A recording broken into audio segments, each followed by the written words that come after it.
আসসালামু আলাইকুম সুপ্রিয় শিক্ষার্থীবৃন্দ, সকলকে স্বাগতম জানাচ্ছি আমাদের আজকের প্রশ্ন ব্যাংক মাস্টার ক্লাসে। আজকে আমরা পড়াশোনা করব অণুজীব চ্যাপ্টারের ম্যালেরিয়া পরজীবী অংশ নিয়ে। তোমাদের সাথে আছি আমি doctor Rezwan.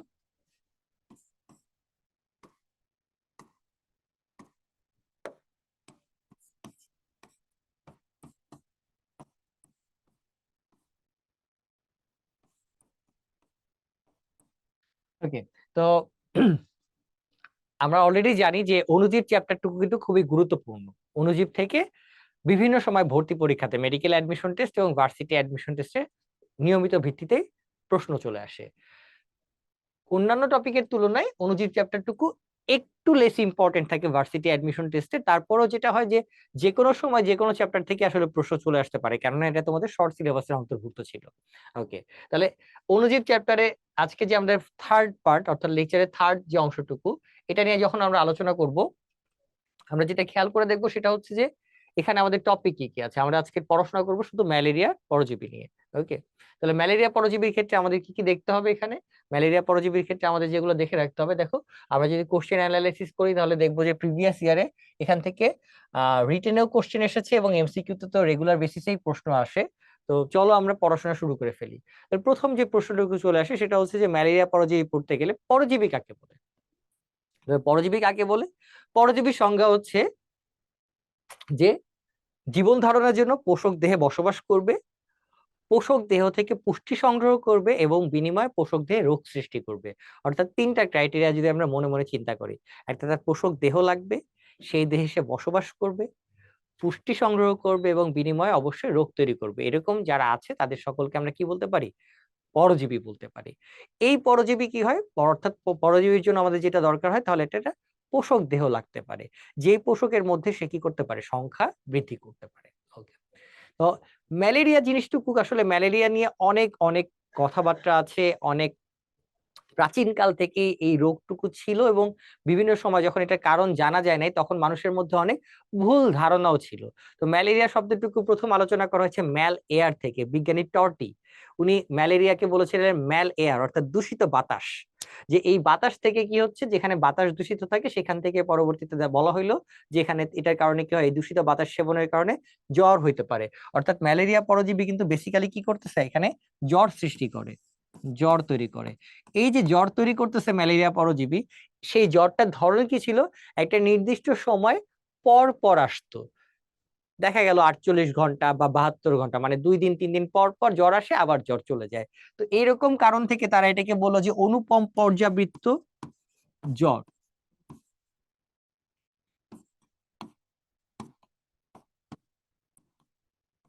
Unique periodic fever অনেকে নামকরণ করলো।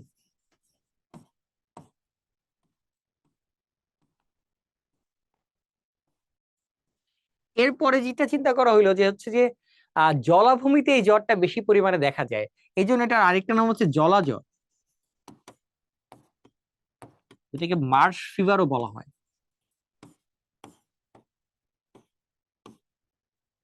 এই জ্বরের আরো একটা নাম ছিল, প্রাচীন রোমান সাম্রাজ্যে প্রচুর মানুষ এই জ্বরে আক্রান্ত হয়ে মৃত্যুবরণ করেছে এবং বলা হয় এই জ্বরের কারণে রোমান সাম্রাজ্যেরই পতন ঘটেছে।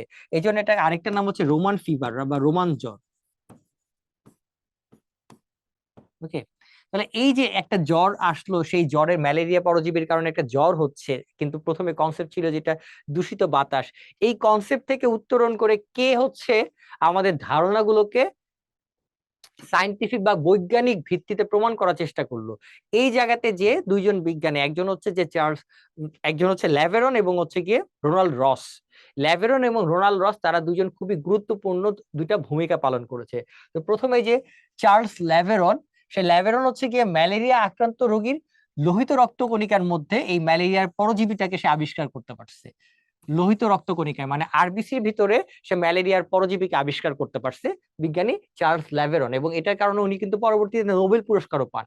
এবং আরেকজন স্যার রোনাল্ড রস, উনি যেটা আবিষ্কার করেন সেটা হচ্ছে যে উনি বলেন যে অ্যানোফিলিস গণভুক্ত যে মশকি আছে, এই মশকিরাই হচ্ছে গিয়ে এইটার বিস্তার ঘটায়, অর্থাৎ বাহক বহন করে বা বাহক হিসেবে কাজ করে অ্যানোফিলিস গণভুক্ত মশকি। তাহলে এই জায়গা থেকে আমরা আসলে দুইটা জিনিসের মানে আমাদের কনসেপ্ট ক্লিয়ার হতে পারে।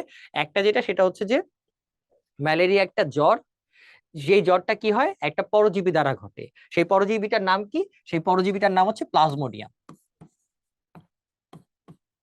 প্লাজমোডিয়াম গণভুক্ত পরজীবী।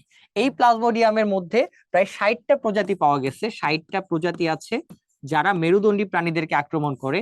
এর মধ্যে 4টা প্রজাতি মানুষের ক্ষেত্রে রোগ সৃষ্টি করে।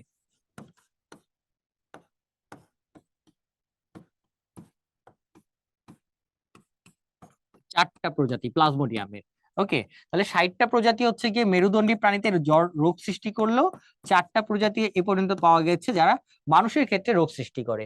ঠিক একইভাবে এই যে স্ত্রী অ্যানোফিলিস মস্কিটো বলতেছি, স্ত্রী অ্যানোফিলিস মশকি, এই মশকির মধ্যেও 7টা ভ্যারাইটি আছে যারা হচ্ছে গিয়ে কি করছে, এই মশকি অর্থাৎ হচ্ছে গিয়ে ম্যালেরিয়া পরজীবীটাকে বহন করতে পারে। এর মধ্যে কে কে আছে?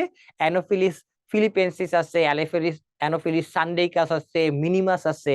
ওকে, এরকম কতগুলো আহ আমাদের প্রজাতি পাওয়া গিয়েছে যারা হচ্ছে যে কি করতে পারে, এই অ্যানোফিলিস গণভুক্ত মশকি যারা হচ্ছে যে এই রোগটা ছড়ায়। তাহলে প্রথমে আমরা খেয়াল করে আমাদের জানতে হবে যেটা যে যে 4টা প্রজাতি পাওয়া গেল যারা মানুষের রোগ সৃষ্টি করে, তারা কে কে, তাহলে তাদের নাম কি কি, এই জিনিসটুকু আমাদের জন্য খুবই গুরুত্বপূর্ণ, এটা আমাদের মাথায় থাকতে হবে। ওকে, তাহলে আমরা খেয়াল করে যদি দেখি কে কে আছে এটার মধ্যে, দেখো প্লাজমোডিয়াম, এই যে প্লাজমোডিয়াম গণভুক্ত ফ্যালসিপ্যারাম, ম্যালেরি, ভাইভ্যাক্স এবং ওভালি, এই যে 4টা পার্ট আছে এই 4টা আমাদের ভালো করে মনে রাখতে হবে।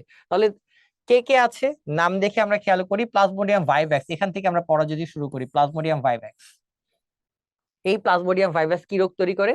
Benign tertian malaria. ওকে, নামগুলোকে আমরা একটু স্প্লিট করার যদি চেষ্টা করি তাহলে হচ্ছে যে ব্যাপারটুকু কেমন দাঁড়ায়। ফার্স্ট কথা, সবাই ম্যালেরিয়া তৈরি করে।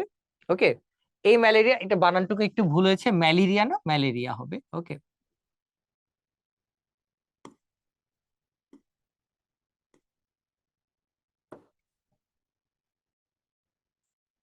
ওকে, এটা ম্যালেরিয়া হবে।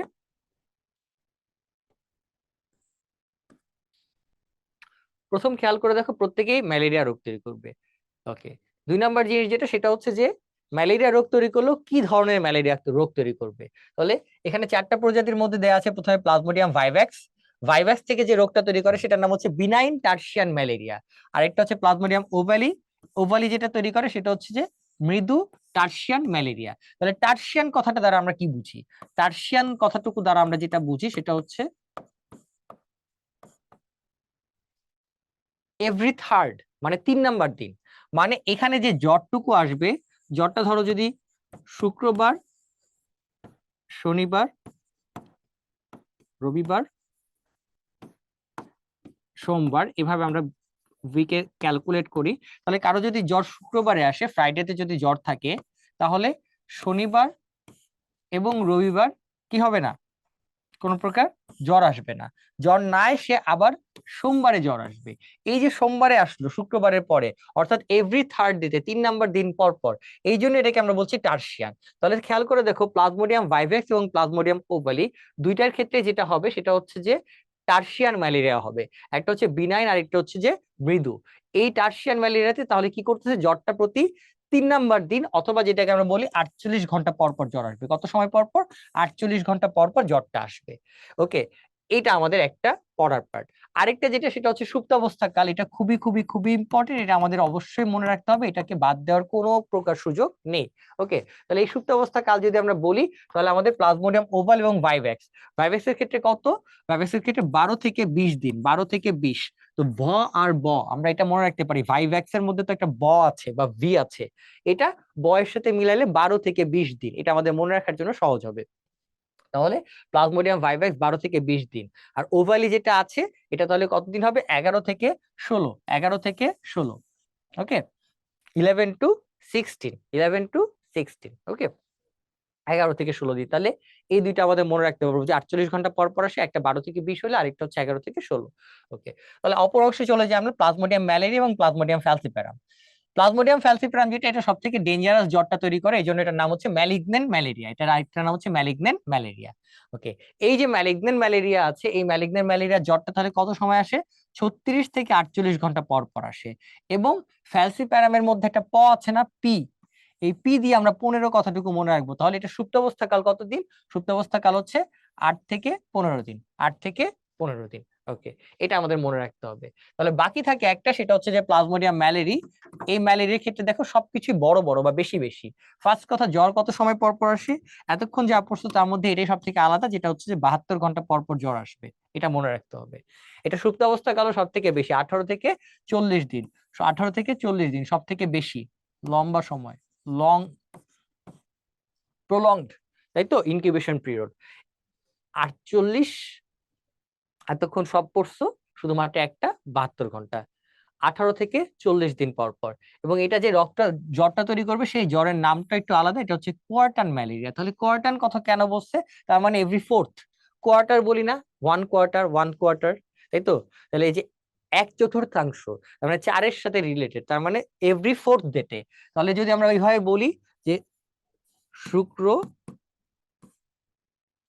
শনি, রবি, সোম, মঙ্গল। তাহলে খেয়াল করো, শুক্রবারে যদি জ্বর আসে, শনিবারে জ্বর আসবে না, রবিবারে আসবে না, সোমবার আসবে না, মঙ্গলবারে যে আবার জ্বর আসবে। তাহলে এভরি ফোর্থ, চতুর্থ দিন, 4 দিন পর পর, অর্থাৎ চতুর্থ দিনে বা 72 ঘন্টা পর পর, 72 ঘন্টা পর পর জ্বরটা ফেরত আসবে, পর পর জ্বর আসবে। এই যে একটা জ্বরের প্যাটার্ন আসতেছে, এই প্যাটার্নটা আমাদের মনে রাখতে হবে। এখান থেকে প্রচুর ভর্তি পরীক্ষার প্রশ্ন আসে। সো এই বক্সটা আমাদের জন্য খুবই ইম্পর্টেন্ট, যে এই ম্যালেরিয়া পরজীবীগুলোর নাম, তাদের দ্বারা যে জ্বরটা সৃষ্টি হয়, সৃষ্ট জ্বরের প্রকৃতি, কত ঘন্টা পর পর আসে, এবং তাদের সুপ্ত অবস্থা কাল কত। এটা খুবই ইম্পর্টেন্ট। এটা 3 স্টার যুক্ত একটা বক্স, যেটা তোমাদের ভর্তি পরীক্ষার জন্য অবশ্যই অবশ্যই লাগবে। ওকে, তাহলে আমরা টার্সিয়ান দেখলাম, আরেকটা হচ্ছে আমরা কোয়ার্টান দেখলাম, কোয়ার্টান দেখলাম। ওকে, এই দুইটা পার্ট আমাদের মনে রাখতে হবে।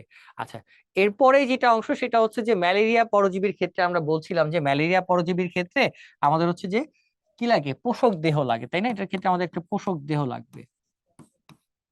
তাহলে পোষক দেহ কি হবে?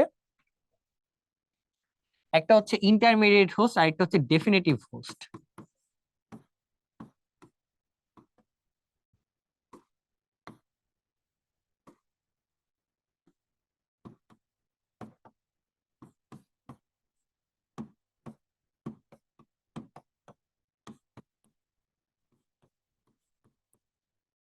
হোস্ট, তাহলে ইন্টারমিডিয়েট হোস্ট কেন? মানুষকে বলা হচ্ছে মাধ্যমিক পোষক, মাধ্যমিক পোষক, তাই তো, মাধ্যমিক পোষক। এই মাধ্যমিক পোষকটাকে, এই মাধ্যমিক পোষক হচ্ছে মানুষ ম্যালেরিয়া পরজীবীর ক্ষেত্রে। কেন? এখানে যেটা হয় সেটা হচ্ছে অযৌন জনন সম্পন্ন হয়, অযৌন জননটুকু সম্পন্ন হচ্ছে। আর ডেফিনিটিভ হোস্ট কে, ডেফিনিটিভ হোস্ট হচ্ছে গিয়ে এটাকে মুখ্য পোষক যদি আমরা বলি, মুখ্য পোষক হচ্ছে মশকি, অ্যানোফিলিস মশকি, তাই তো, মশকি।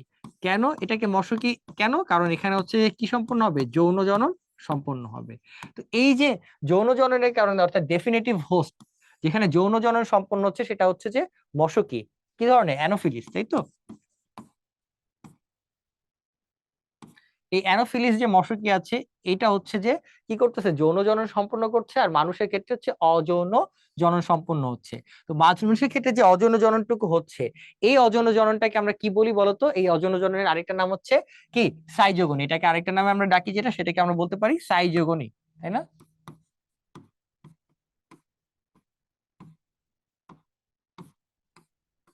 সাইজোগনি বলতে পারি। ওকে, তাহলে এই যে পোষক দেহ আমরা বললাম, পোষক দেহ লাগবে, তার হচ্ছে যে হোস্ট বা পোষক লাগছে, সেই 2 ধরনের পোষক আছে। সেই পোষকে যে লাইফ সাইকেলটুকু বা জীবন চক্র সম্পন্ন হচ্ছে, সেটা নিয়ে এখন আমরা আলোচনা করব। তাহলে জীবন চক্রে দেখো, মানব দেহে যেটা হয় সেটাকে আমরা বলতেছিলাম, মানব দেহে যেটা হয় সেটাকে হচ্ছে আমরা বলি সাইজোগনি। এই সাইজোগনিকে আমরা 2টা পার্টে ভাগ করতে পেরেছি, একটা হচ্ছে হেপাটিক সাইজোগনি, আর একটা হচ্ছে এরিথ্রোসাইটিক সাইজোগনি। হেপাটিক মানে হচ্ছে যে এটা যকৃতে সম্পন্ন হবে, তাই তো, যকৃতে সম্পন্ন হচ্ছে, এই জন্য এটার নাম হচ্ছে হেপাটিক সাইজোগনি। এই সাইজোগনিকে আবার আমরা 2টা পার্টে ভাগ করেছি, একটা হচ্ছে প্রি ইরেথ্রোসাইটিক, আরেকটা হচ্ছে এক্সো ইরেথ্রোসাইটিক, এক্সো এরেথ্রোসাইটিক। ওকে, আর আরেকটা পার্ট যেটা, সেটা হচ্ছে এরেথ্রোসাইটিক সাইজোগনি। এরেথ্রোসাইটিক সাইজোগনি কোথায় হবে? আরবিসি বা লোহিত রক্তকণিকাতে যেটা হবে, সেটাকে বলছি আমরা এরেথ্রোসাইটিক সাইজোগনি। ওকে, আর মশকের দেহে 2টা ঘটনা ঘটে, একটাকে আমরা বলি গ্যামিটোগনি, আরেকটাকে বলা হয় স্পোরোগনি। ওকে, গ্যামিটোগনি এবং স্পোরোগনি। তাহলে গ্যামিটোগনি অংশটুকু কি হয়? ক্রপের ভিতর ঘটে, মশকির যে ক্রপ আছে সেই ক্রপের ভিতরে ঘটে, আর এটা হচ্ছে যে ক্রপের বহিঃপ্রাচীরে ঘটে।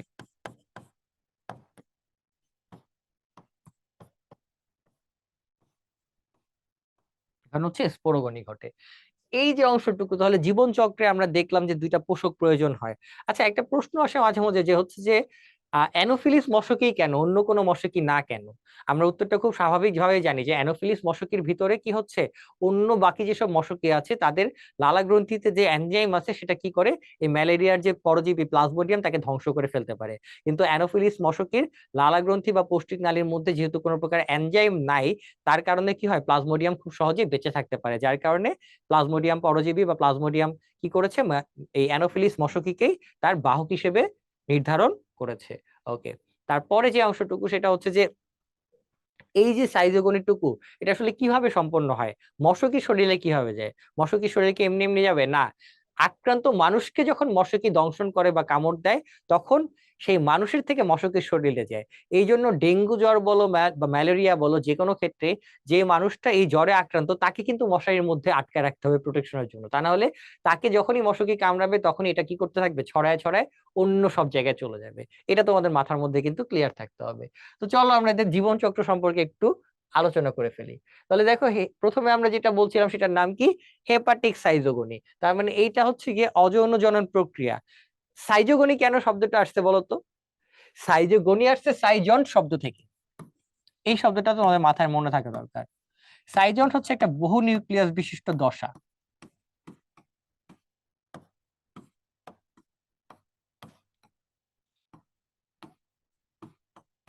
যেহেতু এখানে একটা বহু নিউক্লিয়াস বিশিষ্ট দশা বা সাইজন তৈরি হয়, এই জন্য পরবর্তীতে কি করা হলো, এটাকে বলা হইলো যে এটাকে বলা হইলো সাইজোগনি, সাইজন তৈরি হয়, এই জন্য এটাকে বলতেছিলাম আমরা সাইজোগনি।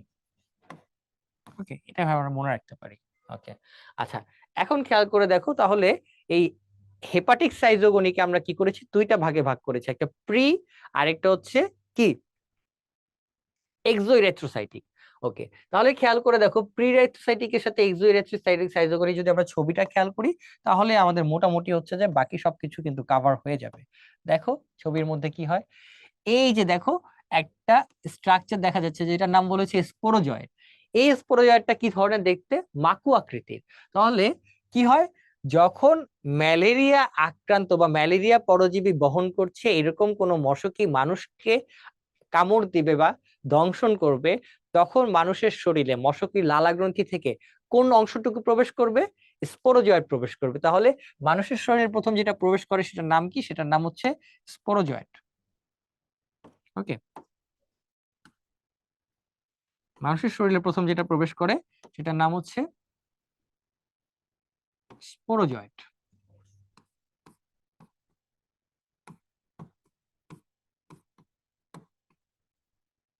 যা কিরকম, মাকু আকৃতির। এই স্পোরোজয়েট কি করবে, মানব দেহে প্রবেশ করবে। ওকে, মানব দেহে প্রবেশ করার পরে স্পোরোজয়েট কি করতেছে, স্পোরোজয়েটটা এই যে একটা যকৃত কোষকে আক্রমণ করবে বা হেপাটোসাইটকে আক্রমণ করবে। মানব দেহে প্রবেশ করার পরে 30 মিনিট মাত্র সময় লাগবে, 30 মিনিট পরে সে কি করতেছে, হেপাটোসাইট বা যকৃত কোষকে আক্রমণ করবে।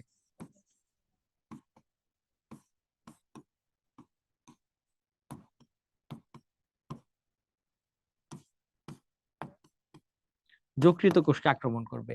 তো যখনই সে যকৃত কোষে চলে যাচ্ছে আক্রমণ করতে, তখন খেয়াল করে দেখে এই যে যকৃত কোষ, এইটাকে পরবর্তীতে সে কি করলো, এর পরের ধাপ স্পোরোজয়েট হিসেবে প্রবেশ করার পরেই সে যেটা হয়ে যাবে সেটার নাম হচ্ছে কি, ক্রিপ্টোজয়েট। ক্রিপ্টোজয়েট হয়ে যাবে। ক্রিপ্টোজয়েটের সাথে স্পোরোজয়েটের পার্থক্য যেটা, সেটা হচ্ছে ক্রিপ্টোজয়েটে দেখো একটু খাদ্য গ্রহণ করে নাদুস নুদুস এবং একটা গোলাকার ধারণ করেছে, যেটাকে আমরা বলছি ক্রিপ্টোজয়েট। ক্রিপ্টোজয়েটের পরে এর পরবর্তী ধাপ যেটা করবে সেটা হচ্ছে ক্রিপ্টোজয়েটটা কোষ বিভাজন করবে, অর্থাৎ নিউক্লিয়ার বিভাজন হবে, যার ফলে বহু নিউক্লিয়াস বিশিষ্ট একটা স্ট্রাকচার তৈরি করবে যেটার নাম সাইজন। এই সাইজন্ট এর পরবর্তীতে কি করবে, সাইজন্টের চারপাশে নতুন করে কি হবে, সাইটোপ্লাজম জমা হচ্ছে। এই যে দেখো নিউক্লিয়াস, নিউক্লিয়াসের চারপাশে সাইটোপ্লাজম, যখনই সাইটোপ্লাজম চলে আসলো তখন সেটার নাম হচ্ছে ক্রিপ্টো মেরোজয়েট। তাহলে এই যে চারটা ধাপ, স্পোরোজয়েট, ক্রিপ্টোজয়েট, সাইজন্ট এবং ক্রিপ্টো মেরোজয়েট, ক্রিপ্টো মেরোজয়েট, এই 4টা ধাপ হওয়ার পরে ক্রিপ্টোমেরোজয়েড গুলো কি করে, যকৃত কোষকে ভেঙে বিদীর্ণ করে বাইরের দিকে চলে আসে। বাইরে চলে আসা পর্যন্ত এই যে এতটুকু ধাপ দেখলাম আমরা, এই অংশটুকু পর্যন্ত this is called pre erythrocytic schizogony. এটাকে বলা হয় pre erythrocytic schizogony. Pre erythrocytic মানে লোহিত রক্তগঙ্গায় প্রবেশের পূর্বের অংশ, তাই তো? তাহলে প্রি ইরাইথ্রোসাইটিক, এটাকে বলে প্রি ইরাইথ্রোসাইটিক। আচ্ছা, এই যে প্রি ইরাইথ্রোসাইটিক সাইজোগনি থেকে কি তৈরি হলো বলো? অনেকগুলো ক্রিপ্টোমেরোজয়েড। এই ক্রিপ্টোমেরোজয়েড গুলো কি করবে, এখন এখানে মনে করো 50টা তৈরি হলো, তাহলে এই 50টা ক্রিপ্টোমেরোজয়েড বা 100টা বা 2000টা, বলা হয়েছে এক একটা সাইজন্টের মধ্যে কতগুলো থাকতে পারে, 1000 থেকে 1200 পর্যন্ত নিউক্লিয়াস থাকতে পারে এক একটা সাইজন্টের মধ্যে। এক একটা সাইজন্টের মধ্যে 1000 থেকে 1200 পর্যন্ত নিউক্লিয়াস থাকতে পারে। 1000 থেকে 1200 নিউক্লিয়াস এখানে উপস্থিত থাকতে পারে এক একটা সাইজন্টে। তাহলে চিন্তা করো, তাহলে যদি আমি বলি 1200 ক্রিপ্টোমেরোজয়েড তৈরি হয়, তাহলে এই যে যতগুলো ক্রিপ্টোমেরোজয়েড তৈরি হলো, এই সবগুলো ক্রিপ্টোমেরোজয়েড কি করতেছে, এখান থেকে পরবর্তীতে তারা নতুন নতুন যকৃত কোষকে কি করতে থাকবে, আক্রমণ করতে থাকবে, নতুন নতুন যকৃত কোষকে আক্রমণ করবে। তাহলে সব দল বেঁধে যেয়ে নতুন যকৃত কোষকে আক্রমণ করলো।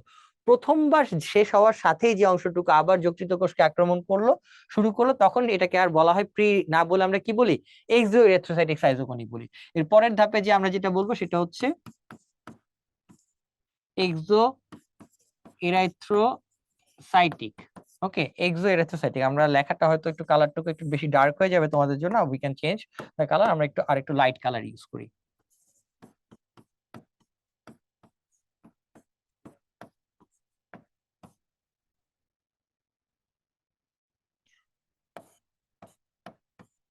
এই যে ধাপটুকু দেখবা, তাহলে এর পরের হাফ যেটা, এই অংশটুকু থেকে এই যে যকৃত কোষকে আবার নতুন করে ক্রিপ্টোমেরোজয়েড গুলো নতুন যকৃত কোষকে যেই আক্রমণ করলো, সাথে সাথে এটা এক্সোরেথ্রোসাইটিক সাইজোগনি তৈরি করলো। নতুন যকৃত কোষকে আক্রমণ করে একইভাবে আগের মতো সাইজন্ট তৈরি করবে। সাইজন্ট থেকে এরপরে যেহেতু ক্রিপ্টোমেরোজয়েড ছিল, এখন আবার নাম হলে সেটার নাম হবে মেটাক্রিপ্টোমেরোজয়েড। তাহলে এখানে তৈরি করেছিল ক্রিপ্টোমেরোজয়েড, এখানে তৈরি হবে মেটাক্রিপ্টোমেরোজয়েড। বাকি সবকিছু কিন্তু একই, সাইজন এই দুই জায়গাতেই থাকবে। তারপর মেটাক্রিপ্টোমেরোজয়েটের চারপাশে সাইটোপ্লাজম আসবে। আসার পরে কি হচ্ছে, এসে তারা যকৃত কোষকে ভেঙে বাইরে চলে যাচ্ছে। ভেঙে বাইরে চলে যাওয়ার পরে এখান থেকে কি করতেছে, তারা দুইটা স্ট্রাকচার তৈরি করতে পারে। এই দুইটা স্ট্রাকচার কি কি আছে খেয়াল করে দেখো, একটাকে আমরা বলছি মাইক্রো মেটাক্রিপ্টোমেরোজয়েড, আরেকটাকে বলছি ম্যাক্রো মেটাক্রিপ্টোমেরোজয়েড। মাইক্রো এবং ম্যাক্রো দুইটা ধাপে তৈরি করে ফেললো। তাহলে মাইক্রো আর ম্যাক্রোর মধ্যে পার্থক্য কি হবে বলতো? ম্যাক্রোটা তো আকারে বড়, এই ম্যাক্রোটা কি করতে থাকে, তারা নতুন করে যকৃত কোষকে আক্রমণ করতেই থাকে করতেই থাকে করতেই থাকে। আর মাইক্রোমেটাক্রিপ্টোমেরোজয়েড যেটা আছে, সেটা কোথায় চলে যাবে, তারা চলে যাবে আরবিসি কে আক্রমণ করতে, লোহিত রক্তকণিকাকে আক্রমণ করার জন্য মাইক্রোমেটাক্রিপ্টোমেরোজয়েড চলে যাবে। তাহলে এই যে আমরা ধাপটুকু দেখলাম, এই পুরো ধাপটুকুতে এই অংশটুকুই হচ্ছে যে আমাদের হেপাটিক সাইজোগনি। এটার নাম কি, হেপাটিক সাইজোগনি। এই হেপাটিক সাইজোগনি সম্পূর্ণ হতে আমাদের কতদিন সময় লাগে? আমাদের 4 দিন সময় লাগে। কতদিন সময় লাগে বলো? 4 দিন সময় লাগে। ওকে, তাহলে হেপাটিক সাইজোগনি সম্পূর্ণ হইতে আমাদের সময় লাগতেছে কতটুকু? টোটাল 4 দিন সময় লাগবে। 4 দিনের মধ্যে প্রি ইরাইথ্রোসাইটিক এবং এক্সোইরাইথ্রোসাইটিক সাইজোগনি সম্পন্ন করলো। করার পরে এই স্ট্রাকচারটুকু সে শেষ করে ফেলছে, এবং এখান থেকে আমার মাইক্রো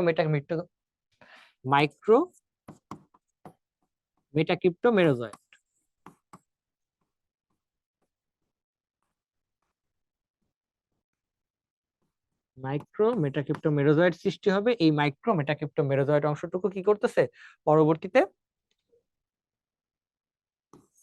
লোহিত রক্তকণিকায় চলে যেয়ে এটা এরিথ্রোসাইটিক সাইজোগনি শুরু করবে।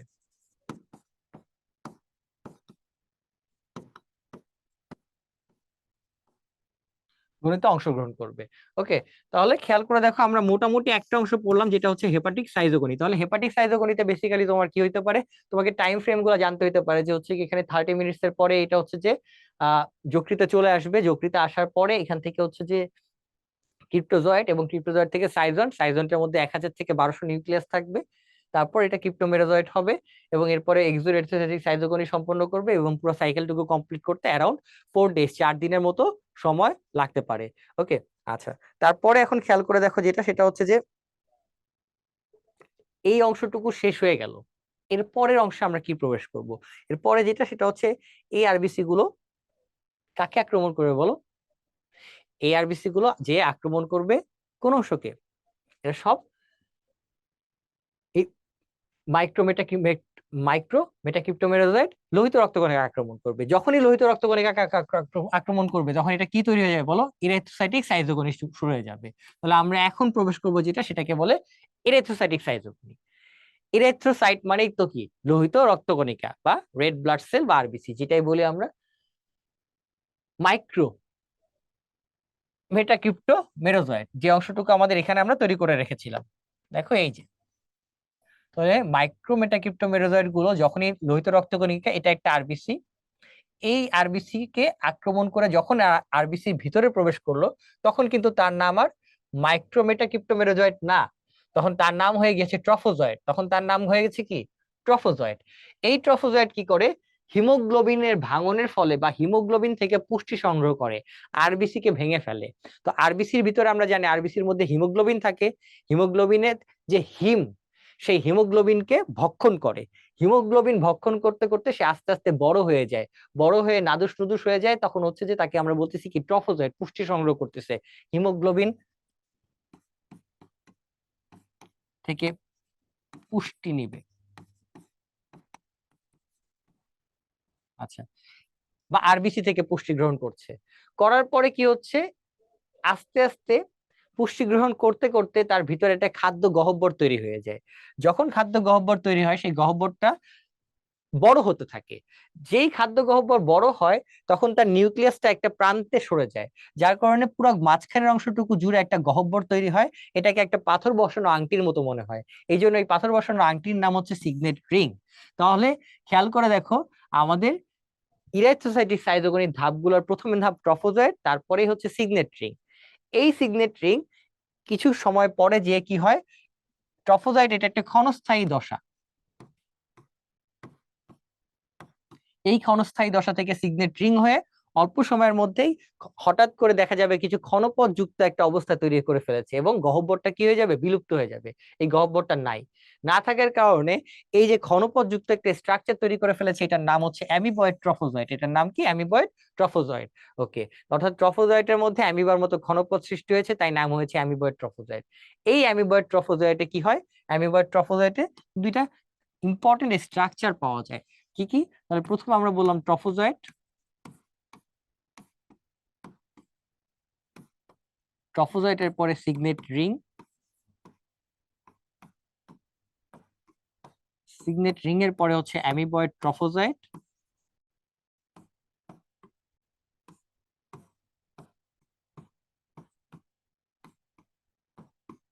Amoeboid trophozoite. এই অ্যামিবয়েড ট্রফোজয়েটে কি হয়, অ্যামিবয়েড ট্রফোজয়েটের মধ্যে এই যে হিমোগ্লোবিন ছিল, হিমোগ্লোবিনের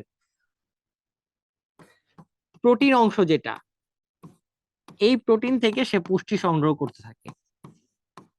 আর হিমের যে হিমাটিন অংশটুকু ছিল, হিম থেকে হিমাটিন হয়ে যায়, হিমাটিন থেকে হিমোজয়েন নামক বর্জ্য পদার্থ দেখা দেয়, হিমোজয়েন তৈরি হয়। তার পাশাপাশি আরেকটা জিনিস তৈরি হবে হিমোজয়েনের পাশে, আরেকটা হচ্ছে সাফনার্স দানা।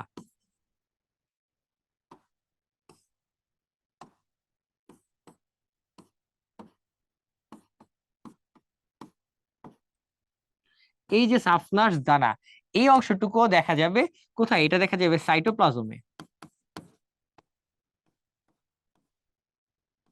তাহলে চিন্তা করে দেখো, অ্যামিবয়েড ট্রফোজয়েট যে অংশটুকু ছিল, অ্যামিবয়েড ট্রফোজয়েটের মধ্যে বেসিক্যালি আমরা কি কি পাচ্ছি, আমরা অ্যামিবয়েড ট্রফোজয়েটের মধ্যে এই তিনটা জিনিসের স্ট্রাকচার নাম আমাদের মনে রাখতে হবে।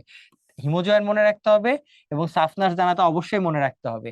আর পুষ্টি সংগ্রহ করতেছে প্রোটিন থেকে, মানে হিমোগ্লোবিনের গ্লোবিনটা পার্টটাও তোমরা মনে রাখতে পারো। সো অ্যামিবয়েড ট্রফোজয়েট হচ্ছে যে আমাদের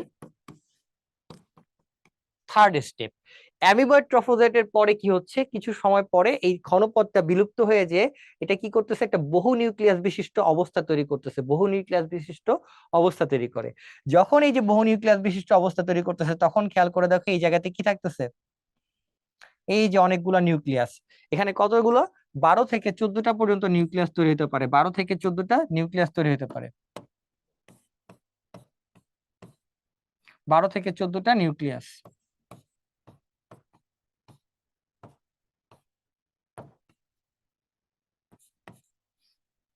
এটাকে আমরা বলছি সাইজন্ট। এই সাইজন্টের মধ্যে দেখো সেই হিমোজয়েন্ট নামক বর্জ্য পদার্থ দেখা যাচ্ছে, আর বাইরের দিকে কি দেখা যাচ্ছে, সাবমার্স দানা দেখা যাচ্ছে। তাহলে একটা পরজীবী কি করলো, একটা বহু নিউক্লিয়াস বিশিষ্ট অবস্থা তৈরি করলো, যেটার নাম হচ্ছে সাইজন।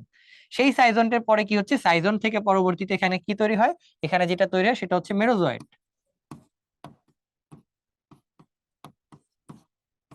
12 থেকে 18টা মেরোজয়েট সৃষ্টি হয়, যারা কি করে ফুলের পাপড়ির মতো, গোলাপের পাপড়ির মতো দুই স্তরে সজ্জিত হয়। ওকে, যখন হচ্ছে যে দুইটা স্তরে সাজানো থাকে তখন সেটাকে বলা হয় রোজেট দশা। মানে রোজেট দশার মধ্যে আসলে কি পাওয়া যায়, মেরোজয়েট থাকে। মেরোজয়েট গুলো দুইটা স্তরে যখন সজ্জিত হয়ে যায় তখন সেটাকে বলা হয় রোজেট, তখন সেটাকে বলা হয় রোজেট। এই রোজেটের পরবর্তীতে কি হয়, রোজেট থেকে এই যে দেখো পরবর্তীতে মেরোজয়েট, এই মেরোজয়েট গুলো আরবিসি কে ভেঙে বাইরের দিকে চলে যাবে। যখন আরবিসি কে লাইসিস করবে, মানে আরবিসির ভাঙন হবে, তখন মেরোজয়েট গুলো বাইরে চলে আসছে। এই মেরোজয়েট গুলো বারবার আবার নতুন করে কি করতে থাকবে, লোহিত রক্তকণিকাকে আক্রমণ করতে থাকবে, করতেই থাকবে, অর্থাৎ সাইকেলটা কন্টিনিউ হতে থাকবে। এর ফাঁকে ফাঁকে কিছু অংশ তারা মেরোজয়েট থেকে এই সাইকেলটুকু কমপ্লিট না করে তারা কি তৈরি করবে, গ্যামেটোসাইট তৈরি করবে। তারা গ্যামেটোসাইট তৈরি করবে। কি ধরনের গ্যামেটোসাইট, একটাকে বলতেছি মাইক্রো গ্যামেটোসাইট, আরেকটাকে বলতেছি ম্যাক্রো গ্যামেটোসাইট। ওকে, তাহলে আমরা বলতে পারি ধাপগুলোর নাম যদি তোমাকে আমি বলি, তাহলে হচ্ছে যে অ্যামিবয়েড, ট্রফোজয়েড, তারপরে হচ্ছে গিয়ে সাইজন্ট, তারপর হচ্ছে মেরোজয়েট, এরপরে হচ্ছে গ্যামেটোসাইট। এই অংশগুলোই বেসিক্যালি আমাদের এই ধাপে তৈরি হয়, তাই তো?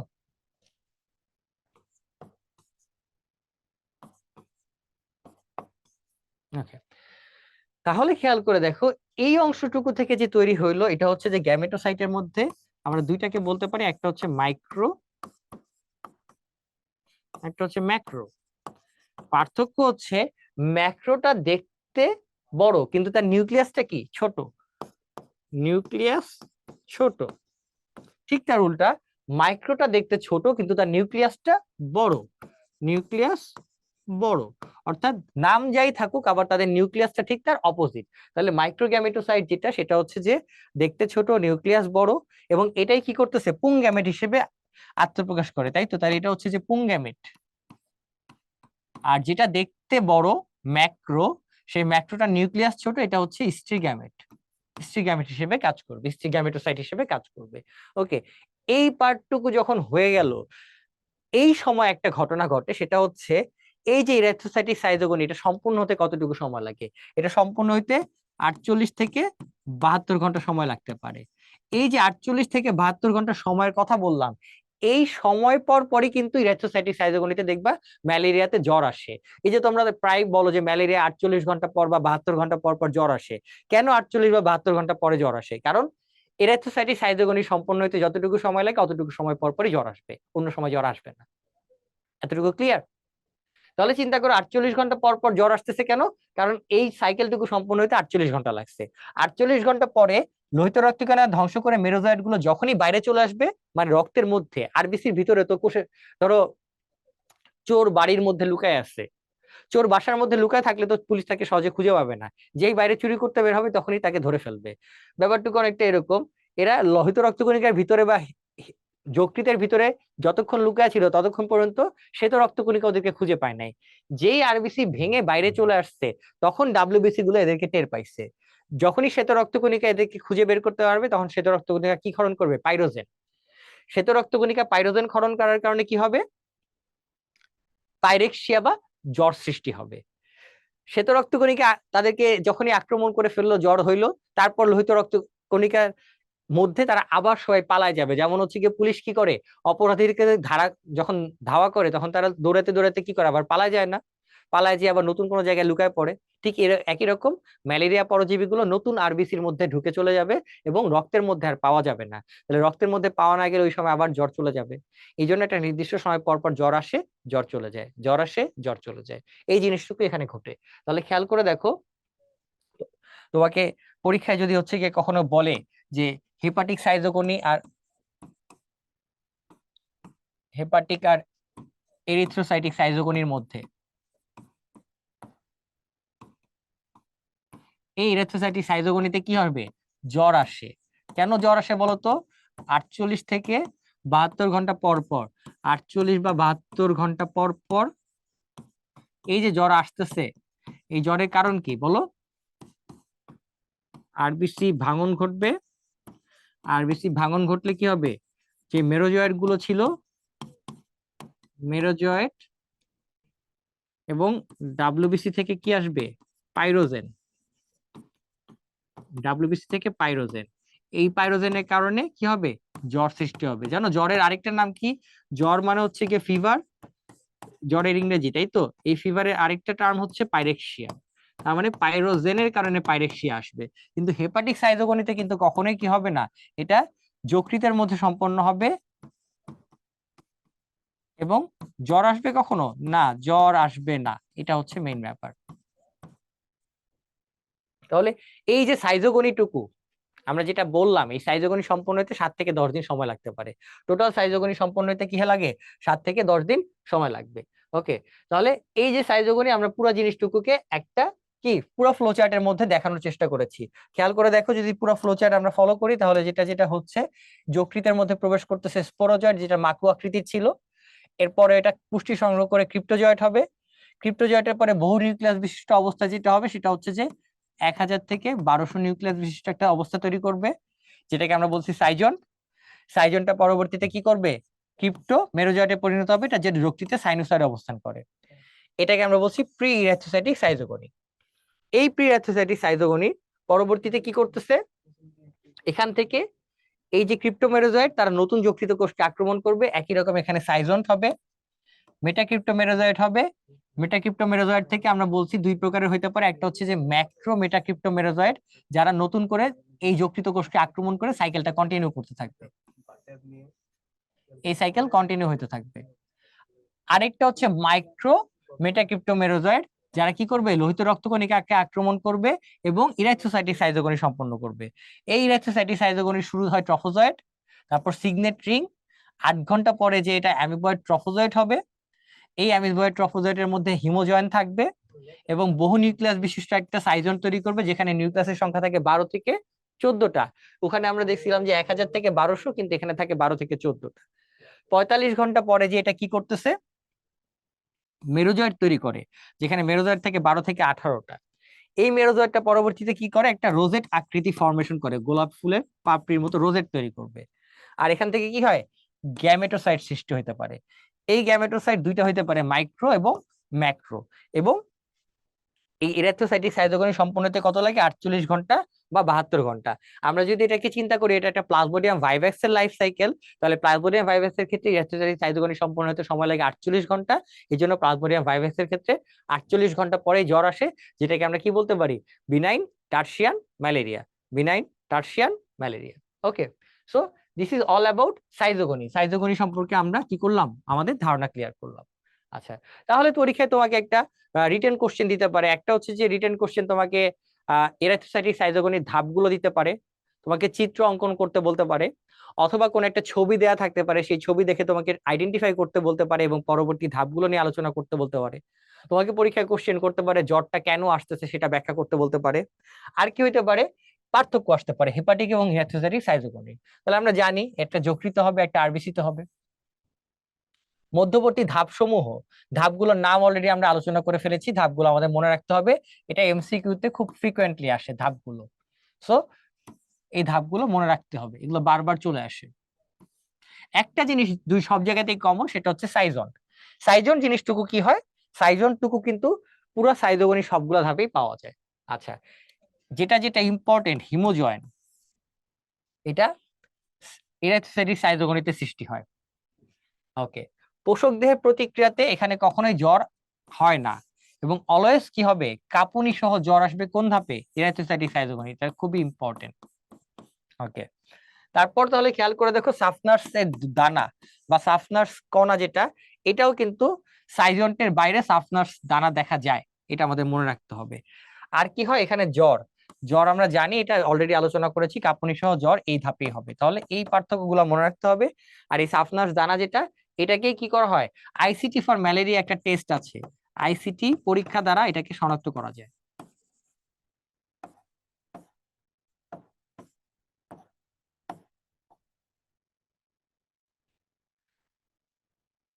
এতক্ষণ আমরা যা পড়লাম এই পুরো অংশটুকুই যেটা ছিল সেটা হচ্ছে হেপাটিক সাইজোগনি এবং ইরাইথ্রোসাইটিক সাইজোগনি, অর্থাৎ মানুষের দেহে যে অযৌন জনন প্রক্রিয়া সম্পন্ন হয়। এখন আমরা মশকির দেহে যে যৌন জনন প্রক্রিয়া সম্পন্ন হয় সেটা নিয়ে একটু আলোচনা করব।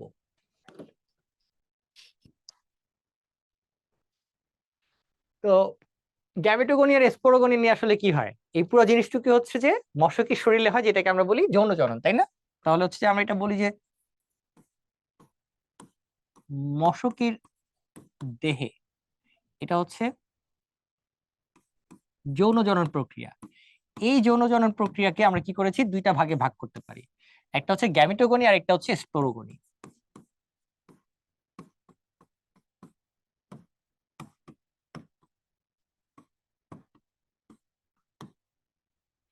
সহজ কনসেপ্ট হচ্ছে যে গ্যামেটোগনি মানে গ্যামেট তৈরি করতে হবে, এটা হচ্ছে প্রথম কথা। আর স্পোরোগনি মানে স্পোরোজয়েট তৈরি করতে হবে, এটা হচ্ছে মূল কনসেপ্ট। তাহলে গ্যামেটোগনি আসলে কোথায় হয়, এটা হচ্ছে ক্রপের ভিতরে হবে, মশকির যে ক্রপ আছে ক্রপের ভিতর হবে, ঠিক আছে? আর বাইরে কোনটা, বাইরের অংশটুকু হচ্ছে ক্রপের বহিস্তর বা ক্রপের বাইরে, ক্রপের বহিঃপ্রাচীরে, ক্রপের বহিঃপ্রাচীরে বলতে পারি আমরা।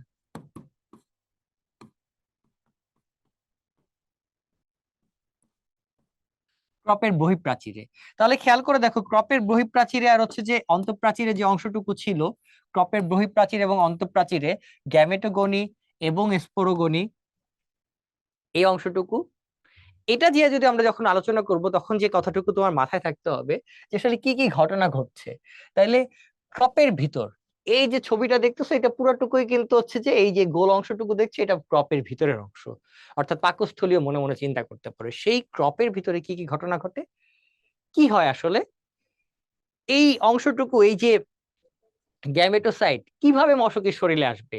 ওই যে একটু আগে তোমরা যে গ্যামেটোসাইট তৈরি করছো ইরাইথ্রোসাইটিক সাইজোগনিতে, সেই গ্যামেটোসাইট কতদিন বেঁচে থাকে জানো? 7 দিন। প্লাজমোডিয়াম ভাইভ্যাক্স এর ক্ষেত্রে 7 দিন পর্যন্ত বেঁচে থাকে।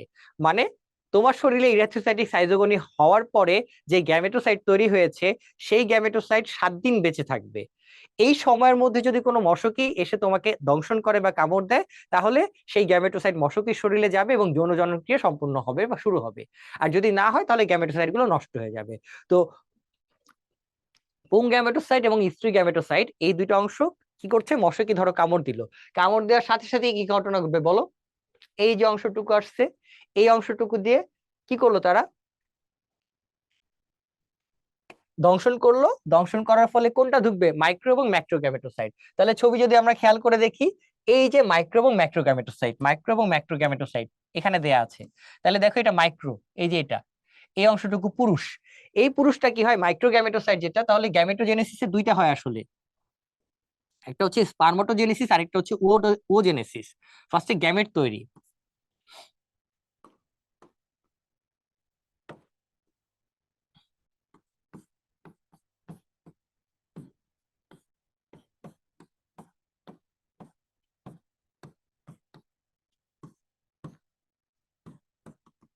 স্পারমাটোজেনেসিস এবং ওজেনেসিস। তাহলে স্পারমাটোজেনেসিসের মাধ্যমে স্পার্ম তৈরি হবে। সেই স্পারমাটোজেনেসিস প্রথম ধাপ হচ্ছে মাইক্রোগ্যামেট। এটা কি করবে, মাইটোসিস কোষ বিভাজনের মাধ্যমে মাইটোসিস হবে, এখানে সেল ডিভিশন হয়ে কি করবে 4 থেকে 8টা, তাই না, 4টা থেকে 8টা নিউক্লিয়াস বিশিষ্ট অবস্থা তৈরি করবে, 4 to 8, 4 থেকে 8টা নিউক্লিয়াস তৈরি করবে, 4 থেকে 8টা নিউক্লিয়াস। এই যে নিউক্লিয়াস তৈরি করলো, নিউক্লিয়াস তৈরি করার পরে কি হচ্ছে একটা দশা তৈরি করলো যার প্রত্যেকটা অংশে সাইটোপ্লাজম এসে বাইরে কিছু অভিক্ষেপ তৈরি করে দিল আঙ্গুলের মতো। এই অভিক্ষেপ থেকে পরবর্তীতে দেখো এই যে এখানে মাকু আকৃতির কতগুলো কি হচ্ছে, শুক্রাণু তৈরি হচ্ছে বা স্পার্ম তৈরি হচ্ছে। এই যে মাকু আকৃতির স্পার্ম তৈরি হওয়ার ব্যবস্থা করতেছে, মাকু আকৃতির, এই মাকু আকৃতির যেটা তৈরি হচ্ছে এই প্রক্রিয়াটার নাম হচ্ছে এক্সফ্লাজেলেশন। তাহলে কি হয় আসলে, স্পারমাটোজেনেসিসের এখানে এই শব্দটা তোমাদের খুব ভালো করে মাথায় রাখতে হবে যে স্পারমাটোজেনেসিসের সাথে সম্পর্কযুক্ত একটা যেটা সেটা হচ্ছে এক্সফ্লাজেলেশন।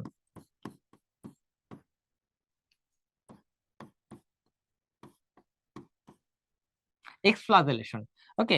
এক্সফ্লাজেলেশন প্রক্রিয়ার মাধ্যমে কি হচ্ছে, এখানে মাকু আকৃতির শুক্রাণু তৈরি হচ্ছে। ঠিক একইভাবে ম্যাক্রোগ্যামেটোসাইট যেটা ছিল, এই যে ম্যাক্রোগ্যামেটোসাইট, এটা বড় ম্যাক্রোগ্যামেটোসাইট। এই ম্যাক্রোগ্যামেটোসাইট কি হয়, মাইটোসিস কোষ বিভাজনের মাধ্যমে দুইটা কোষ তৈরি করে, একটা হচ্ছে যে ম্যাক্রোগ্যামিট, আরেকটা হচ্ছে পোলার বডি। পোলার বডিটা তো ঠিকই আমরা জানি নষ্ট হয়ে যাবে, তাহলে ম্যাক্রোগ্যামেট যেটা ছিল, এই ম্যাক্রোগ্যামেট পরবর্তীতে কি করে, একটা দেখো নিউক্লিয়াসের মাঝখানে ছাড়াও সাইড দিয়ে একটা কোণের মতো তৈরি করতেছে, যেটাকে আমরা বলি নিষেক কোণ। যেটাকে আমরা কি বলবো, নিষেক কোণ। খেয়াল করে দেখো এখানে নিষেক কোণ তৈরি হচ্ছে, যে নিষেক কোণ। এই নিষেক কোণের সাথে এই যে মাকু আকৃতির যেটা পুং গ্যামেট বা শুক্রাণু তৈরি করলা, সেই শুক্রাণুটা কি করবে, এই মাইক্রো গ্যামেটের সাথে মিলন হবে। তাহলে কি হয়, এই জায়গাটুকুতে নিষেক কোণ তৈরি করলো, এই নিষেক কোণের এখানে মাকু আকৃতির শুক্রাণু এসে জাইগোট তৈরি হবে, অর্থাৎ এখানে ফার্টিলাইজেশন বা নিষেক প্রক্রিয়া সম্পন্ন হয়। তাহলে নিষেক হলে এখানে কি হবে, জাইগোট হবে। তাহলে গ্যামেট সৃষ্টি হচ্ছে, তারপরের স্টেপ যেটা, সেটা হচ্ছে জাইগোট বা নিষেক। নিষেক ক্রিয়ার মাধ্যমে কি হবে, জাইগোট তৈরি হবে। জাইগোট তৈরি হবে। জাইগোট গুলা কেমন বলো, জাইগোটটা হচ্ছে ডিপ্লয়েড। সেই জাইগোটটা 12 থেকে 14 ঘন্টা পরে, 12 থেকে 14 ঘন্টা পরে, 12 to 14 hours পরে, 12 থেকে 14 ঘন্টা পরে সেটা কি হয়ে যায়, এটা উওকিনেটে পরিণত হয়ে যায়। এই উওকিনেটটা কিন্তু সচল, সচল একটা স্ট্রাকচার, যেটার নাম হচ্ছে উওকিনেট, লম্বাকৃতি। এই যে দেখো এটা, এটা হচ্ছে সেই উওকিনেট। 12 থেকে 14 ঘন্টা পরে একটা সচল জাইগোট হয়ে গেল, সচল জাইগোটটার নাম হচ্ছে তখন উওকিনেট। তাহলে প্রথমে জাইগোট তৈরি করলো, তারপরে যেটা করবে সেটা হচ্ছে উওকিনেট তৈরি করবে। উওকিনেটটাও কিন্তু ডিপ্লয়েড, এটাও ডিপ্লয়েড, খালি পার্থক্য হচ্ছে এটা সচল, এটা সচল চলাচল করতে পারে। এই সচল উওকিনেট কি করতেছে, 24 ঘন্টা পরে, এই যে খেয়াল করে দেখো 24 ঘন্টা পার হয়ে যাচ্ছে, এবং এটা কিন্তু ক্রপের অন্তঃপ্রাচীর। এই যে ক্রপের প্রাচীর যদি তোমরা দেখো, তাহলে দুইটা লেয়ার, এই লেয়ারটুকু যেটা দেখতেছো এটা ভিতরের প্রাচীর, এটাকে বললাম আমরা অন্তঃপ্রাচীর, এটাকে আমরা বলবো অন্তঃপ্রাচীর। এই যে ভিতরের লেয়ারটাকে, এটাকে বলছি অন্তঃপ্রাচীর। এই অন্তঃপ্রাচীরের বাইরের দিকে চলে যাচ্ছে শেষ, তখন কোথায় চলে যাচ্ছে, বাইরের দিকে চলে গেল। তাহলে বাইরের দিকে যদি চলে যায়, খেয়াল করে দেখো এই যে বাইরের লেয়ার, তাহলে উওকিনেটটা বাইরের দিকে চলে আসছে, এসে গোলাকার একটা স্ট্রাকচার যখন তৈরি করবে, তখন তার নাম হয়ে যাবে উওসিস্ট। উওকিনেটের পরে কি হয়ে যাচ্ছে, উওসিস্ট। তাহলে 24 ঘন্টা পরে উওকিনেট ক্রপের প্রাচীর ভেদ করে বাইরের বহিঃস্তরে চলে আসতেছে তখন, এবং গোলাকার আকৃতি ধারণ করতেছে, তখন তার নাম হয়ে যাচ্ছে উওসিস্ট। এই উওসিস্ট টোটাল গঠন হইতে সময় লাগে 40 ঘন্টা। 40 ঘন্টা পরে একটা উওসিস্ট তৈরি হয়ে যাবে। সেই উওসিস্টটা ম্যাচিওর হইতে, পুরো পরিণত হইতে 12 থেকে 20 দিন পর্যন্ত সময় লাগতে পারে। তাহলে দেখো এটা উওসিস্ট, এটা কোথায় আছে, ক্রপের বহিঃপ্রাচীরে। এই উওসিস্ট তৈরি হওয়া শেষ, তাহলে নিষেক উওকিনেট, সবশেষে আমরা লাস্টে যেটা বলতে পারি সেটা হচ্ছে উওসিস্ট তৈরি হয়ে যাবে, উওসিস্ট তৈরি হয়ে গেল। ক্রপের প্রাচীর এরকম কি পরিমাণ উওসিস থাকে জানো, 50 থেকে 500টা উওসিস থাকতে পারে বহিঃপ্রাচীরে, এতগুলো উওসিস থাকে। এই ওসিসটা হ্যাপ্লয়েড নাকি ডিপ্লয়েড, এটাও ডিপ্লয়েড। তাহলে এটাও হচ্ছে ডিপ্লয়েড। এই যে স্ট্রাকচার তৈরি হয়েছে দেখো। এখন কি হবে, তাহলে এতক্ষণ আমরা যা নিয়ে আলোচনা করলাম সেটা কি ছিল, গ্যামেটোগনি। এরপরে আমাদের তাহলে কোন অংশটুকু বাদ রয়ে গেছে, স্পোরোগনি। তাহলে স্পোরোগনি অংশটুকুতে আসলে বেসিক্যালি কি হয় বলো, স্পোরোজয়েট তৈরি হয়। স্পোরোজয়েট হওয়ার জন্য প্রথমে কি হবে, যে ক্রপের বহিঃপ্রাচীরে প্রথম যে ঘটনাটুকু ঘটবে সেটা হচ্ছে কি হবে বলো, এটা মায়োসিস কোষ বিভাজন হবে। সব থেকে গুরুত্বপূর্ণ টার্ম, এটা আমাদের মনে রাখতে হবে। এখানে কি হবে, একটা মায়োসিস কোষ বিভাজন হবে, মায়োসিস হবে। এই মায়োসিসটাকে আমরা আরেকটা নামে বলি, কি মায়োসিস বলা হয় বলতো, পোস্ট জাইগোটিক। মানে জাইগোটের পরে, ডিপ্লয়েড অবস্থার পরে মায়োসিস হয়েছে, এই জন্য এটাকে বলা হয় পোস্ট জাইগোটিক মায়োসিস।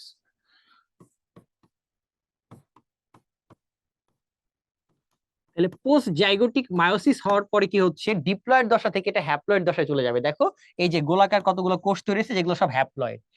এই হ্যাপ্লয়েড গুলো থেকে পরবর্তীতে কি হয়, স্পোরোজয়েট তৈরি হয়। এই জন্য এটার নাম হচ্ছে স্পোরোগনি, স্পোরোগনি, অর্থাৎ স্পোরোজয়েট তৈরি হবে।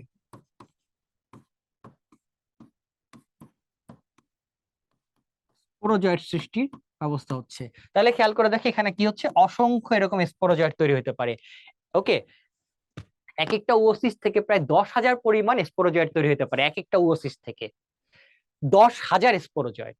তাহলে চিন্তা করে দেখো, এরকম এই যে স্পোরোজয়েড গুলো কি হচ্ছে, স্পোরোজয়েড তৈরি হয়েছে, এগুলো কি ধরনের, মাকু আকৃতির।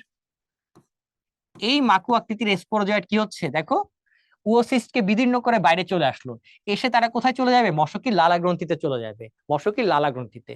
মশকির লালা গ্রন্থিতে কি পরিমাণে স্পোরোজয়েড থাকতে পারে জানো, প্রায় 3,26,000 পর্যন্ত থাকতে পারে, 3,26,000 স্পোরোজয়েড থাকতে পারে। এবং এই স্পোরোজয়েড গুলো কতদিন অবস্থান করবে, প্রায় 2 মাস পর্যন্ত অবস্থান করতে পারে। They can exist there up to 2 months, 2 মাস পর্যন্ত এখানে অবস্থান করতে পারে। এবং প্রতিবার যখন মশকি কামড় দিবে তখন কত পার্সেন্ট পর্যন্ত যেতে পারে, মাত্র 10% পর্যন্ত। এই স্পোরোজয়েটে 10% মানুষের শরীরে একবারে প্রবেশ করতে পারে। তাহলে চিন্তা করে দেখো, 3,26,000 যদি 10% হয়, তাহলেও প্রায় 32,000, 32,500 স্পোরোজয়েট একবার কামড় দিলে তোমার শরীরে প্রবেশ করে যাবে। এইটা হচ্ছে তার লাইফ সাইকেল। তাহলে এটা ছিল ম্যালেরিয়া পরজীবীর যৌন জনন প্রক্রিয়া। ওকে, এটাই হচ্ছে আমরা এতক্ষণ এখানে আলোচনা করলাম। তাহলে আমরা যদি সিম্পলিফাই করার চেষ্টা করি, ক্রপের ভিতরে কি ঘটবে, গ্যামেটোসাইট প্রবেশ করে স্পারমাটোজেনেসিস ও ওসিনেসিস প্রক্রিয়ার মাধ্যমে নিষেক হবে, ফলে একটা জাইগোট তৈরি হবে যেটা ডিপ্লয়েড। 12 থেকে 14 ঘন্টা পরে এটা ওকিনেট তৈরি করবে, এটা হচ্ছে গিয়ে সচল। এই সচল ওকিনেট এর পরবর্তীতে ওসিস তৈরি করবে, এবং এটা সংখ্যা হচ্ছে 50 থেকে 500টা। এর মাধ্যমে সে কি করলো, গ্যামেটোগনি শেষ করলো। হওয়ার পরে এই ওসিস্ট কি হবে, প্রথমে যেটা হবে সেটা হচ্ছে ক্রপের বহিঃপ্রাচীরে হবে, এটা মনে রাখতে হবে। এবং এখানে কি হয়, মায়োসিস হয়, এটাকে আমরা বলি পোস্ট জাইগোটিক মায়োসিস, তাই না। পোস্ট জাইগোটিক মায়োসিস হবে, হওয়ার পর এখান থেকে ওসিস্ট হয়ে এটা হচ্ছে স্পোরোজয়েট তৈরি করবে। এটাই হচ্ছে যে তার প্রক্রিয়াটুকু। ওকে, তাহলে তোমাকে পরীক্ষায় কোশ্চেন দিতে পারে যে একটা সাইজোগনি এবং স্পোরোগনির মধ্যে পার্থক্য কি হতে পারে, তোমাকে এটাও রিটেনে কোশ্চেন দিতে পারে। ওকে, তাহলে যদি তোমাকে পার্থক্য দিতে বলে, তাহলে প্রথম যেটা কোথায় সংঘটিত হয় তুমি খুব ভালো করে জানো, আমরা আলোচনা করেছি, ধাপগুলোর নাম আমরা অলরেডি আলোচনা করে ফেলেছি। এটা মনে রাখতে হবে, এটা এমসিকিউ তেও চলে আসতে পারে যে সর্বশেষ ধাপ হচ্ছে এখানে অজনজনন হচ্ছে গ্যামেটোসাইট, আর এখানে হচ্ছে স্পোরোজয়েট। কারণ এই স্পোরোজয়েটই মানুষের শরীরে প্রবেশ করে রোগ সৃষ্টি করার ব্যবস্থা করতেছে, প্রথম মানুষ এভাবে আক্রান্ত হয়। আমরা জানি হেমোজয়েন হচ্ছে গিয়ে জ্বরের সাথে সম্পর্কযুক্ত, তাহলে ইরাইথ্রোসাইটিক সাইজোগনিতেই হচ্ছে হেমোজয়েন হবে, এই জন্য জ্বর আসবে, কিন্তু যৌনজননজ প্রক্রিয়া কখনো হবে না। প্রসব দেহের প্রতিক্রিয়া, জ্বরের সাথে যা যা সম্পর্ক এগুলো আমরা জানি। এইটা তোমার মনে রাখতে হবে যে পুনরাবৃত্তি ঘটে কিনা। দেখো, ইরাইথ্রোসাইটিক সাইজোগনি এবং হেপাটিক সাইজোগনি বারবার রিপিটেশন হইতে থাকে, চক্র আকারে ঘটতেই থাকে, ঘুরতেই থাকে। কিন্তু এই যে স্পোরোগনি যেটা দেখলা, এটা কিন্তু চক্র আকারে বারবার ঘুরতে থাকে না, পুরো সাইকেলটুকু একবার কমপ্লিট করলেই দেখো 3,26,000 স্পোরোগনি তৈরি হয়ে গেছে, স্পোরোজয়েট তৈরি হয়ে যায়। এতগুলো স্পোরোজয়েটই তো যথেষ্ট অনেকগুলো মানুষকে আক্রান্ত করার জন্য। তাহলে এটা কি হয় না, এটার চক্রে পুনরাবৃত্তি ঘটে না, এটা কিন্তু ভালো করে মাথায় রাখতে হবে। ওকে, আর কি হয়, আমরা জানি যে অযৌনজনের তো গ্যামেট সৃষ্টি হবে না, কারণ গ্যামেট সৃষ্টি হবে হচ্ছে যৌনজনন প্রক্রিয়াতে, এটা আমরা জানি। ওকে, আরেকটা জিনিস যেটা, সেটা হচ্ছে জাইগোট সৃষ্টি হয় কিনা, অবশ্যই যৌনজনন প্রক্রিয়াতে জাইগোট হবে, অযৌনজনে জাইগোট হবে না। ওকে, তাহলে খেয়াল করে দেখো, এই যে আমাদের একটা শব্দ এসেছে জনুক্রম, জনুক্রম বলতে কি বোঝা হয়, ম্যালেরিয়া পরজীবীতে যে হ্যাপ্লয়েড এবং ডিপ্লয়েড দশা পর্যায়ক্রমে আবির্ভাব ঘটে, এটাকেই বলা হয় কি, ম্যালেরিয়া পরজীবীর জনুক্রম। তাহলে আমাদের একটা জিনিস মনে রাখতে হবে, এখানে হ্যাপ্লয়েড দশা কে কে আর ডিপ্লয়েড দশা কে কে, এই তিনটা ডিপ্লয়েড, এটা ভালো করে মনে রাখবা, খুবই ইম্পর্টেন্ট। ওকিনেট, ওসিস্ট এবং জাইগোট, এই তিনটা ডিপ্লয়েড, আর যা কিছু দেখবা তো সবই হ্যাপ্লয়েড। তাহলে ম্যালেরিয়া পরজীবীতে এরকম জনুক্রম ঘটলে আসলে কি সুবিধা হয়, দেখো, মানুষের শরীরে যখন সে বারবার হেপাটিক এবং ইরাইথ্রোসাইটিক সাইজোগনি করতে থাকে, তখন তার জীবনী শক্তি হ্রাস পেয়ে যায়। এই জীবনী শক্তি আবার আগের অবস্থায় ফেরত নিয়ে আসার জন্য তার যেটা দরকার হয় সেটা হচ্ছে যৌনজনন। তাহলে যৌনজনন প্রক্রিয়া হইতে হলে তাকে অবশ্যই মশকির শরীরে যাইতে হবে, এবং এই ডিপ্লয়েড দশাটুকু ঘটতে থাকবে, ফলে প্রজাতির ধারাবাহিকতা রক্ষা হয়, এবং তার যে জীবনী শক্তি আছে সেটাও ফেরত চলে আসে খুব সুন্দর মতো। এই জন্য তার লাইফে এই যৌনক্রমটা দরকার, এবং যৌন এবং অযৌনজনন এবং দুইটা যে বাহক, তার সবকিছুই তার লাইফে খুবই গুরুত্বপূর্ণ। ওকে, তাহলে এত কিছু যা পড়লাম, এই যে জীবন চক্র, এটার ঘটনাটা কি হয়, আসল কাজ হচ্ছে সেটা হচ্ছে ম্যালেরিয়া কি করে, জ্বর তৈরি করে। ম্যালেরিয়া একটা জ্বর তৈরি করে, হাই গ্রেড ফিভার, কাঁপুনি দিয়ে জ্বর চলে আসে। সেই জ্বরটা কি হয় দেখো, জ্বরের তিনটা পর্যায়ে পাওয়া যায়। একদম হচ্ছে প্রাথমিক পর্যায়ে, প্রাথমিক পর্যায়ে সংক্রমণের 2 থেকে 3 সপ্তাহের মধ্যে রোগের লক্ষণগুলো প্রকাশ পাবে। কি কি হবে, মাথা ব্যথা হইতে পারে, বমি বমি ভাব হইতে পারে, খাওয়ার অরুচি, অনিদ্রা, মাংসপেশি ব্যথা করতে পারে, গিরা ব্যথা করতে পারে, অর্থাৎ জয়েন্ট পেইন থাকতে পারে, খাওয়ার অরুচি তৈরি হতে পারে, এইসব লক্ষণ প্রাথমিক পর্যায়ে চলে আসে। তাহলে এই জ্বরের হচ্ছে তিনটা পর্যায়। প্রথমটা হচ্ছে প্রাথমিক পর্যায়। তারপরে দেখো, এরপরে হচ্ছে মাধ্যমিক পর্যায়। মাধ্যমিক পর্যায়টা খুবই গুরুত্বপূর্ণ, কারণ এই সময় জ্বর আসে। সেই জ্বরটা কি হয়?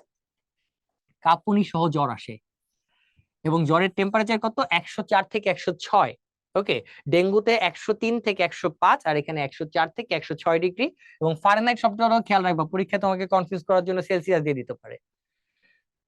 এই সময় কি হয়? কয়েক ঘন্টা পর পর জ্বর আসে এবং ঘাম দিয়ে জ্বর ছেড়ে যায়। তাহলে জ্বরের কি হয়? তিনটা অবস্থা দেখা যায় জ্বরের। একটা হচ্ছে শীত অবস্থা, এটা 20 মিনিট থেকে 1 ঘন্টা স্থায়ী হয়।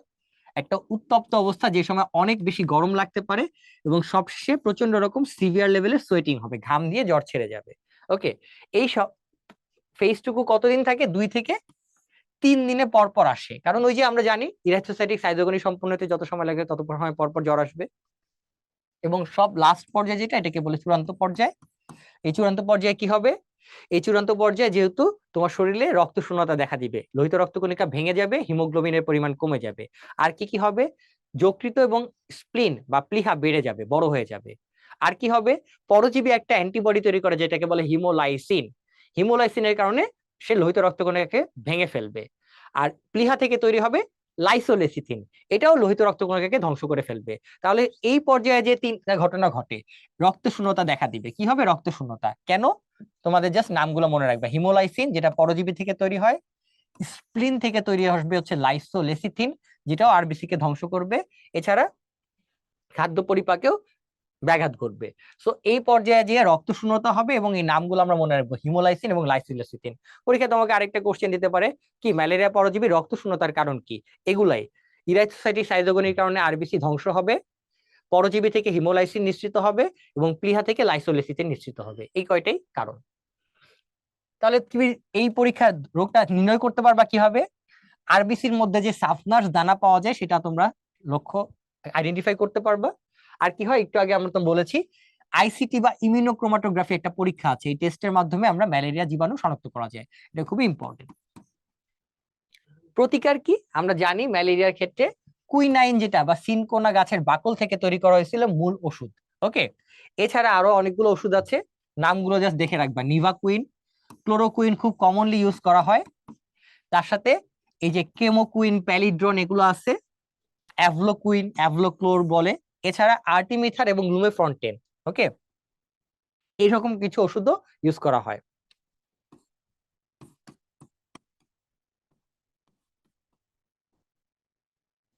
আর্টিসুনেট, এরকম কিছু ওষুধও ইউজ করা হয়, লুমেফ্রন্টেন। তাহলে এটার প্রতিকারের উপায় কি? প্রতিকারের উপায় আমাদের, আমরা মশাকে নিধন করতে পারি, নিজেদের আত্মরক্ষার জন্য মশারি ইউজ করতে পারি, এবং রোগ হলে চিকিৎসা নিতে পারি। মশাকে নিধনের ক্ষেত্রে আমাদের একটা হচ্ছে তার প্রজননের ক্ষেত্রে আমরা ধ্বংস করে দিতে পারি, লার্ভা এবং পিউপা যেটা আছে সেটাকে ধ্বংস করতে পারি। আমরা কিছু মাছ চাষ করে এগুলোকে ধ্বংস করতে পারি। আমরা সালফার ডাইঅক্সাইড গ্যাস ইউজ করতে পারি। এছাড়া পূর্ণাঙ্গ মশককুলকেও নিধন করে দিতে পারি। এই পার্টগুলোর মাধ্যমে আমরা কি করতে পারি? এটার প্রতিকার করতে পারি। Always prevention is better than cure. আর টিকা হিসেবে কি ইউজ করা যায়? অলরেডি ম্যালেরিয়ার হচ্ছে গিয়ে প্রথম যে ভ্যাকসিন আবিষ্কার হয়েছে, সেটার নাম হচ্ছে মস্কুইরিক্স বা আরটিএসএস। টোটাল 4টা ডোজ পাওয়া যায়। এটা 4টা ডোজ, যেটা প্লাজমোডিয়াম ফ্যালসিপারামের ক্ষেত্রে অ্যান্টিবডি তৈরি করতে সক্ষম। কারণ প্লাজমোডিয়াম ফ্যালসিপারামটাই সব থেকে ডেঞ্জারাস ম্যালেরিয়া তৈরি করে, যেটার নাম হচ্ছে ম্যালিগন্যান্ট ম্যালেরিয়া।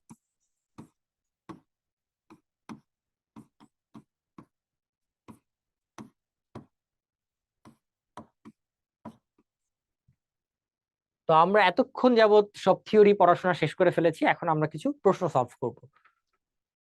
প্রথম প্রশ্ন আসছে, ম্যালেরিয়া পরজীবী কর্তৃক লোহিত রক্তকণিকার ভিতরে তৈরিকৃত রঞ্জক, অর্থাৎ ম্যালেরিয়া পরজীবী কোন রঞ্জক পদার্থ তৈরি করে আরবিসির ভিতরে?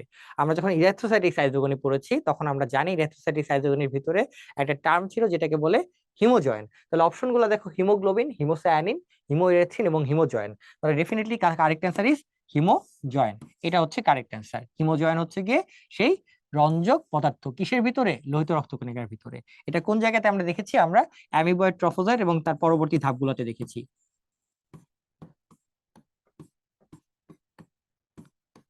অ্যামিবয়েড, ট্রফোজয়েড, সিগনেট, সাইজন্ট, এই ধাপগুলোর মধ্যে আমরা এরকম হিমোজয়েন্ট দেখেছি এবং সাবমার্স দানা দেখেছি। নেক্সট কোশ্চেন, কি কারণে রক্ত শূন্যতা ঘটে? হিমোজয়েন্টের কারণে? না, হিমোজয়েন্টের কারণে না। স্পোরোজয়েটের কারণে? না, স্পোরোজয়েট দিয়ে প্রবেশ করে। হিমোলাইসিসের কারণে। তাহলে রক্ত শূন্যতা খেয়াল করে দেখো, হিমোলাইসিস কথাটুকু থেকেই আসছে। হিমোলাইসিস, লাইসিস মানে তো ভাঙন, আর হিম মানে হচ্ছে রক্ত। তাহলে রক্ত যখন ভাঙবে তাহলে অবশ্যই কি হবে, রক্ত শূন্যতা তৈরি হবে। তাহলে হিমোলাইসিসের কারণে এটা হবে। ওকে, রক্ত শূন্যতা। মানবদেহে আক্রমণকারী ম্যালেরিয়া জীবাণুর প্রথম দশাটির নাম কি? যেই দশা দিয়ে মানবদেহে প্রবেশ করে সেটার উত্তর কি হবে? আমরা জানি যখন মশকি দংশন করে তখন কি পাওয়া যায়? স্পোরোজয়েট পাওয়া যায়। ওকে, তাহলে কারেক্ট আনসার হচ্ছে স্পোরোজয়েট, এটা হচ্ছে কারেক্ট আনসার। ওকে, এর পরের প্রশ্ন, বিনাইন টার্সিয়ান ম্যালেরিয়ার পরজীবী কোনটি? একদম শুরুতে আমরা পড়ে ফেলেছিলাম, plasmodium vivax. Benign tertian malaria, নামের মধ্যেই সবকিছু আছে, তাই না? ম্যালেরিয়া পরজীবী জীবন চক্রের কোন দশা মানুষে সংক্রমিত হয়? একইভাবে আগের প্রশ্নের মতে উত্তর, কোন দশা মানুষে সংক্রমিত হবে? স্পোরোজয়েট, তাই তো? টুওকিনেট মেরোজয়েট বা ট্রফোজয়েট? না, ট্রফোজয়েট হচ্ছে ইরাথ্রোসাইটিক সাইটোগনিক ধাপ, মেরোজয়েট ইরাথ্রোসাইটিক সাইটোগনিক ধাপ, আর উওকিনেট হচ্ছে মশকের শরীরের ভিতর থাকে সচল দশা। বহু নিউক্লিয়াস যুক্ত ম্যালেরিয়া পরজীবীর দশাকে কি বলা হয়? আমরা জানি এটাকে বলা হয় সাইজন, এটাকে বলা হয় সাইজন। ম্যালেরিয়া ঝুঁকিমুক্ত দেশ দেখো, মায়ানমার, অস্ট্রেলিয়া, ভারত, বাংলাদেশ, এই কয়টা কান্ট্রির মধ্যে কোনটাকে অ্যাটিপিক্যাল মনে হয়? ওকে, তাহলে চিন্তা করে দেখো, এখানে মায়ানমার, ভারত এবং বাংলাদেশ তিনটাতেই হচ্ছে ম্যালেরিয়া ঝুঁকি আছে। অস্ট্রেলিয়াতে কোনো প্রকার ম্যালেরিয়া ঝুঁকি নেই। ঠিক আছে, তাহলে এই ছিল আমাদের আজকের দিনের আলোচনা। আমরা ম্যালেরিয়া পরজীবীর জীবন চক্র পড়লাম, তার ম্যালেরিয়া জ্বর সম্পর্কে ধারণা নিলাম, এটা প্রতিকার নিয়ে আলোচনা করলাম, ভ্যাকসিন নিয়ে আলোচনা করলাম, এই জ্বরের আর কি কি নাম আছে এবং ভর্তি পরীক্ষায় যা যা প্রশ্ন এসেছে সেগুলো নিয়ে একটু আলোচনা করলাম। ক্লাস মনোযোগ দিয়ে শোনার জন্য সকলকে অসংখ্য ধন্যবাদ।